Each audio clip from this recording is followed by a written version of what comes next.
আমি একবার ওয়াজ করতে গেলাম পদ্মার হেফার, নাম কমনা কোন জায়গায়। তো ওয়াজ করতে গেছি, পরে আমার একটা কাগজ এনে দিছে থানার পুলিশের পক্ষ থেকে। প্রথম শর্ত, 13টা শর্ত লেখা, এর মধ্যে প্রথম শর্তটা হইল কোনো পীরের বিরুদ্ধে কিছু বলা যাবে না, কোনো পীর সম্পর্কে কিছু বলা যাবে না। আমারও তো বাড়ি ব্রহ্মবাড়িয়া। কাগজটা হাতে লইয়া আমি স্টেজে উঠছি, উঠটা কাগজটা সবার আগে দেখাইলাম, দেখাই বললাম যে এখানে প্রথম শর্তটা লেখা আছে কোনো পীরের বিরুদ্ধে কিছু বলা যাবে না, কোনো পীর সম্পর্কে কোনো মন্তব্য করা যাবে না। তবে আজকে আমার বিষয়বস্তু হলো পীর। এই কথা কয়ে মাইকের সামনে খাড়িয়া এইভাবে লোকজন দাঁড়ায় আছে, তো এদের পেছনে হইলো পুলিশ খাড়া। আমি যে মানুষগুলি বললাম যে বাবার আপনার একটু বসেন, দরকার আছে আমার। কথা শুরুতেই বললাম আপনার একটু বসেন বসেন বসেন। তো সবাই বসায়া পুলিশদেরকে ডাক দেওয়া, বললাম যে আচ্ছা পুলিশ ভাইরা, আপনারাও তো এই দেশের পুলিশ, আপনারা তো মুসলমান দেশে বসবাস করেন, আপনাদের কাছে আমি একটা জিনিস জানতে চাই, পীর বলতে আপনারা কারে বুঝেন? পুলিশের কথা কয় না, লজ্জা পাইতেছে। 3 বার বলার পরে একজন পুলিশ সামনের দিকে আগে আগে, হুজুর পীর বলতে আমরা বুঝি একজন বুজুর্গ মানুষ, আল্লাহওয়ালা মানুষ। আচ্ছা বুজুর্গ আল্লাহওয়ালা সুরতটা কি? হুজুরে লম্বা পাঞ্জাবি, লম্বা দাড়ি, মাথায় টুপি, মাথায় পাগড়ি, এরকমই তো আমরা বুঝি। আমি বললাম যে ও তাইলে পীর বলতে আপনারা বুঝেন মুখে দাড়ি থাকতে হবে? বলে জি। তাইলে পীর জাদা মুজাদ্দিদি বিশ্ব অলি ক্লিনশিপ, জায়গাটা কিন্তু ওখানেই। কোনখানে দাঁড়ায় করতেছি? স্লিপটা তো আমার দিই সেই কারণেই। আমি বললাম যে পীর জাদা মুজাদ্দিদি বিশ্ব অলি ক্লিনশিপ।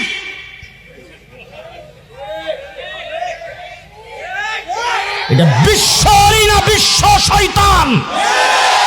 বিশ্ব অলি না বিশ্ব শয়তান? বাংলার মানুষকে গুমরা করার জন্য ইহুদি খ্রিস্টানদের এজেন্ট। যেই কথাটা আপনাদেরকে বুঝাইতে চাচ্ছি, তো ওই যে বালুকা পীর, ওই পীর সাহেব সম্পর্কে যেই লোকটা আমার বলছে হুজুর দাড়ি নাই, তা আমি বললাম যে তাইলে এই লোক পীর হলো কেমন? হুজুর পীরের কিচ্ছু নাই, এই লোকটা আগের থেকে এরকম পিরানি করে, সে নাকি একজন পীর সাহেব। তো তার এই যে লোকজন পেছনে ঘুরতেছে, তার পেছনে কারণটা হইলো ওই সে একদিন রাস্তা দিয়ে যাইতেছে, একটা বৃদ্ধা মহিলা, বিধবা, ওই মহিলাটা একটা গাভীর বাচ্চা পালছিল।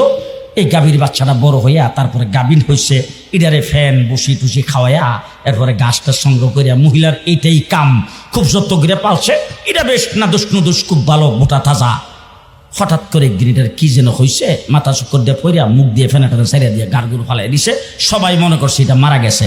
আর মহিলা তো মাটির মধ্যে গইরে ফইরা যখন চিল্লানি শুরু করছে, ও মায় গো লয়ে গেছে গাড়ি, আল্লাহ আমারটারে দেখলো রে, মানুষটা দেখলো, এরকম মহিলা যখন গইরিয়া চিল্লানি শুরু করে দিছে, তখন ওই পীর সাহেব রাস্তা দিয়ে যাইতেছে, লোকজন জমা হয়ে গেছে। পীর সাহেব জিজ্ঞেস করছে কি হয়েছে? বলে দেখেন না কারবারটা, মহিলার একটাই মাত্র গাভীর বড় শখ করে ছিল, এখন এটা তো মারা গেছে। পীর সাহেব যায় সেটা গাভীর ফিডের মধ্যে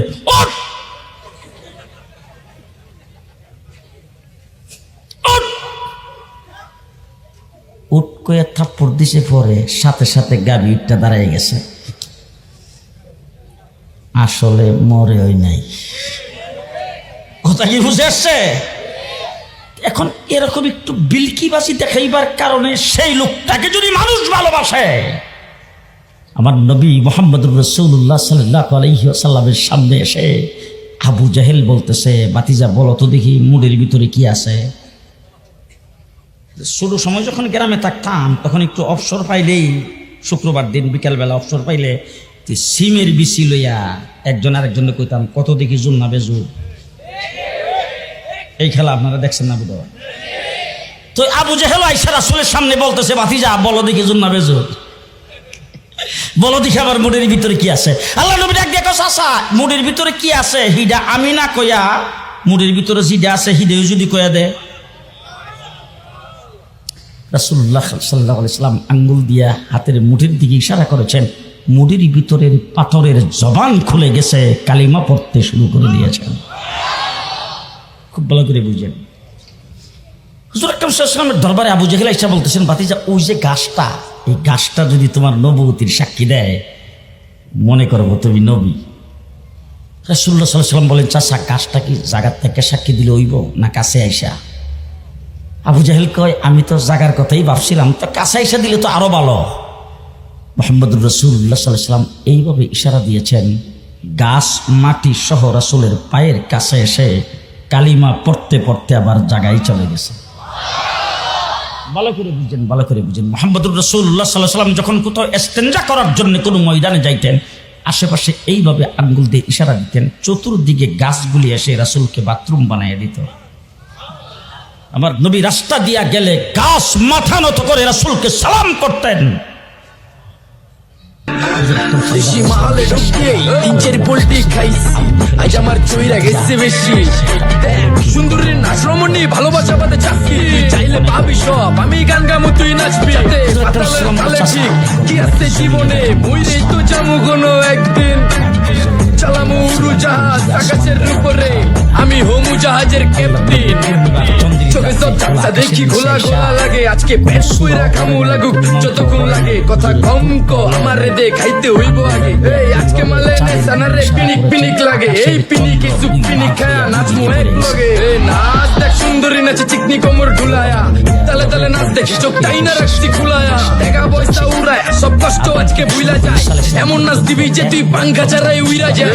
নেশানা আমার খালি পিনিক পিনিক লাগে, কোন রাস্তা আমি চিনি না, সব উলট পালট লাগে। আমার চারিপাশে গোলা খোলা, আকাশের নিচে চরম পিনিকে করমু। এ সারা রাতি ডিজে রে, আজ আমার পিনিকে সব মাথা মাথা লাগে। সব উতাল পাতাল চারিপাশে চিনিকে পিনিক, নাচো সুন্দরী চোখে দেখি গোলা গোলা, নাচো যত মনে লজ্জা করুম খোলা মেলা।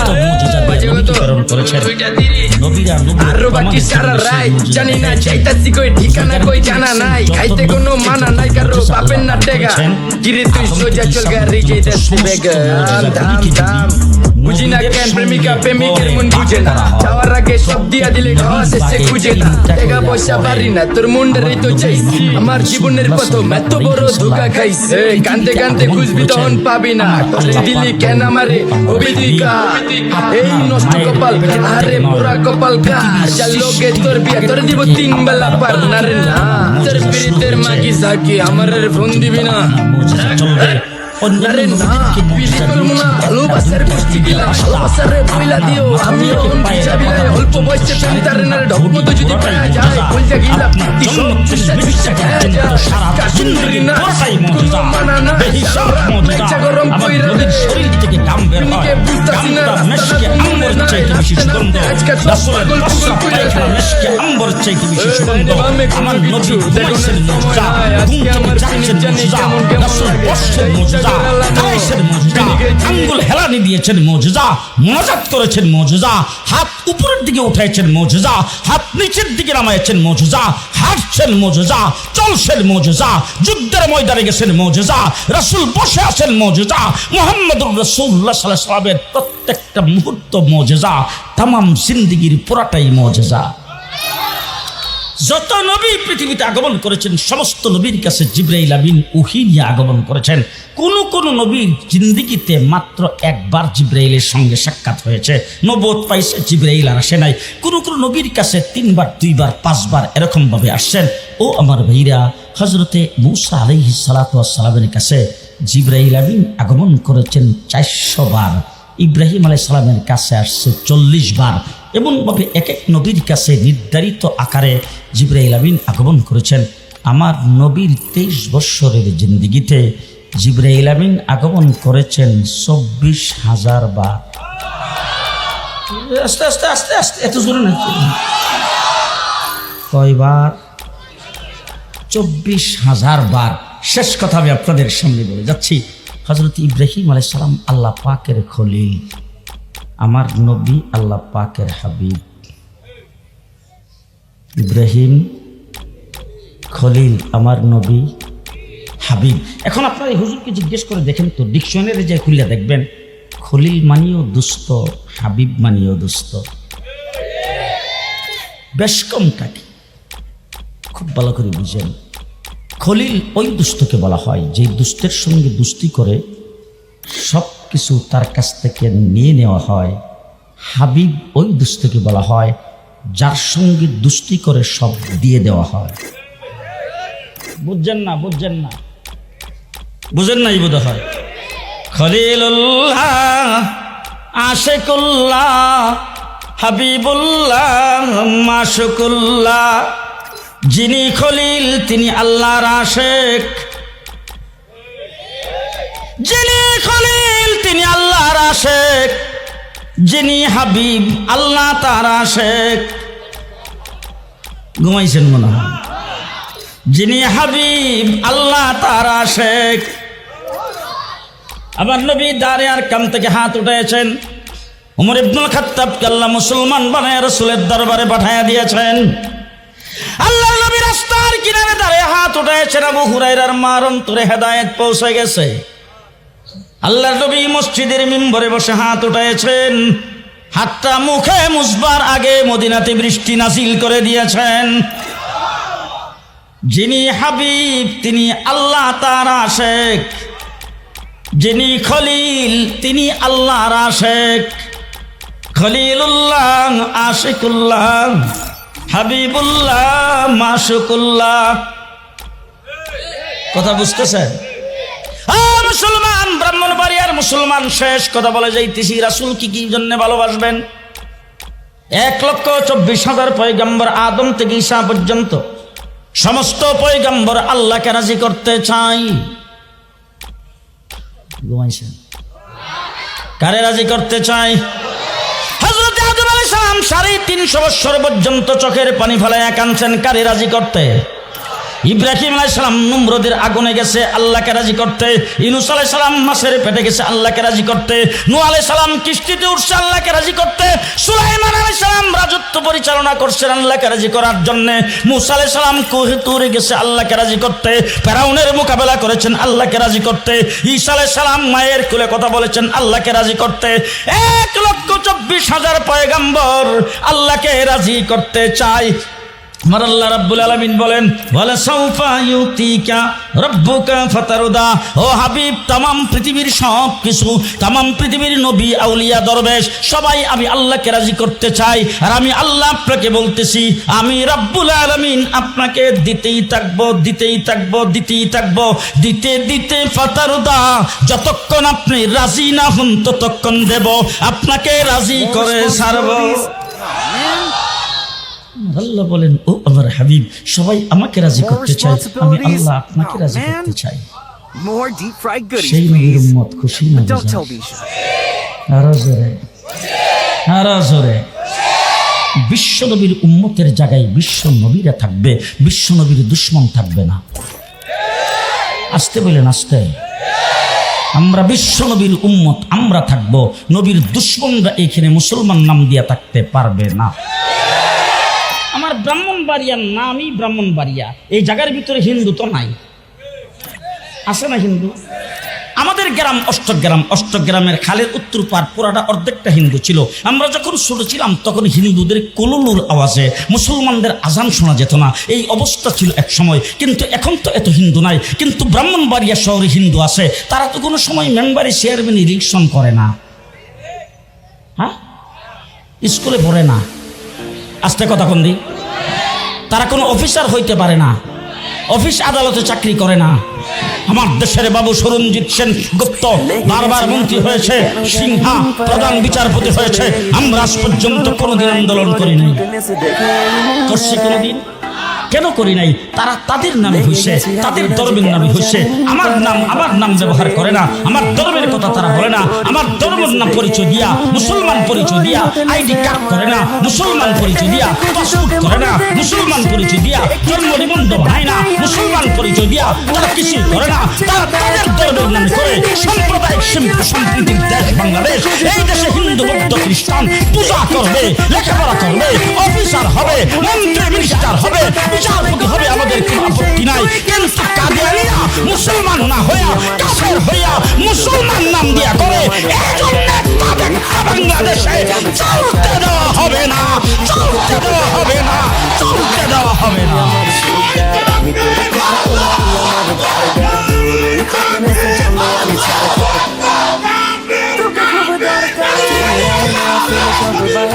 আমি দাঁড়িয়ে আছি রাস্তায়, কত মেয়ে এলো ধরো পায়নি তোকে, মন দিয়েছি তোকে সস্তায়। আজকের সুশীল সমাজ, বুদ্ধিজীবী শিক্ষিত সমাজ আজকে মনে করে আমরা একটা সম্প্রদায়ের বিরুদ্ধে লেগে গেছি, আমরা তাদের বিরুদ্ধে এরকম কথা বলি। পরিষ্কার কথা, আমাদের হিন্দু যেইভাবে বাংলাদেশে বসবাস করে, খ্রিস্টান যেইভাবে বসবাস করে, বুদ্ধিস্ট যেইভাবে বসবাস করে, অন্যান্য ধর্মাবলম্বী যেইভাবে তাদের ধর্মের পরিচয় দিয়ে বসবাস করে, নাগরিক সুবিধা ভোগ করে, তারাও ভোগ করবে, তারাও সেইভাবে বসবাস করতে পারবে। কিন্তু পুরোদিন তাদের উপাসনালয়ের সামনে মুসলমানদের কালিমা ব্যবহার করতে পারবে না, তারা কোনোদিন মুসলমানের কোরআন পড়তে পারবে না, তাদের ইবাদতখানার নাম মসজিদে রাখতে পারবে না, তাদের ইবাদতখানা থেকে আজানের ধ্বনি বসতে পারবে না, মুসলমান পরিচয় নিয়ে বাংলাদেশে থাকতে পারবে না।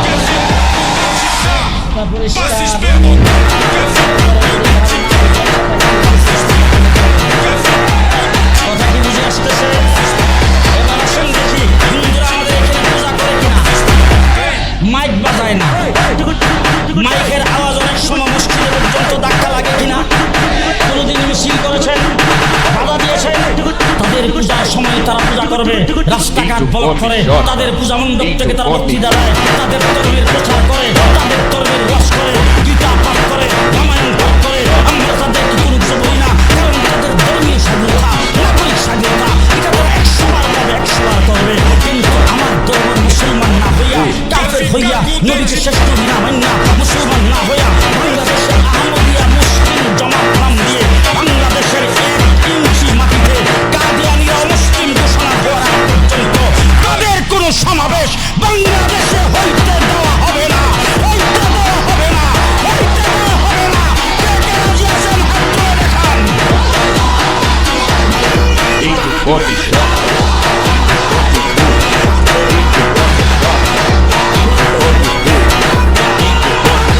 নাসরুম মিনাল্লাহ।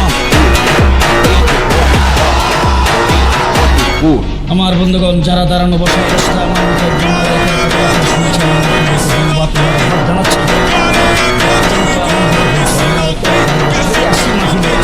কিন্তু ভিতরে যাওয়ার সুযোগ